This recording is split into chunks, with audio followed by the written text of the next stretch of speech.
এই ৩টা জুস দেখে তো আমার মাথাটা চিকন বুদ্ধি আগমন ঘটছে।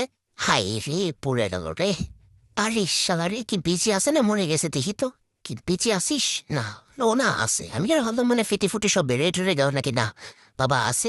তো যাই হোক, যে বুদ্ধিটার কথা বলতেছিলাম সেই বুদ্ধিটাকে বাস্তবায়ন করার জন্য এই ৩টা জুস আমার লাগবে। কোনো মতে এই ৩টাকে হাচড় করে ধরে নিয়ে চলে গেলাম রান্নাঘরে। এখন আমি রান্নাঘরে যাওয়ার পর হঠাৎ আমার চোখে পড়লো সেই আগের দিনের বেলটা এখন আমার দিকে চেয়ে আছে। এটার একটা গতি করা দরকার। ঠিক আছে, দেখি করা যায়।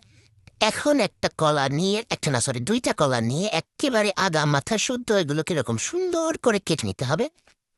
একটা কোনাও ফেলা যাবে না। এইবারে একটা বাদাম আমি কাটার চেষ্টা করতেছি। বাইরে ভাই আমার প্লেটটা না ভাঙুক, টাইলস ভাঙুক, তাতে আমার কিচ্ছু যায় আসে না। কিন্তু এই বাদাম বেটা না থরবান্দায় এখনো কাটে না। যাই হোক, এটাকে এইভাবেই আমি দিয়ে দেবো। কিন্তু কাটতে গিয়ে হঠাৎ দেখলাম যে সে কোথায় যেন লেজ গুটিয়ে পালালো। যাই হোক, ওই যে দেখা যাচ্ছে। এইবারে আমি এই সব জিনিসগুলোকে ব্লেন্ডারে ভালো মতো ব্লেন্ড করে নেব। এই যে পশলা। যাই হোক, একটু এবার আছিস কি দুঃখে। এইবার এই জুসগুলো আমি একটা একটা করে সব দিয়ে দিচ্ছি। ভেবেছিলাম যে হয়তো অনেক কম হবে, তারপর দেখলাম যে না, ভালোই হয়েছে। চিনি আর চকলেট ব্যাপারটা আসলে নির্ভর করে কে খাচ্ছে তার উপর। যদি জুসটা কোনো চকলেট খোর খায় তাহলে অবশ্যই চিনি আর চকলেট দেবেন, আর যদি না দেন তাহলেও ক্ষতি নাই।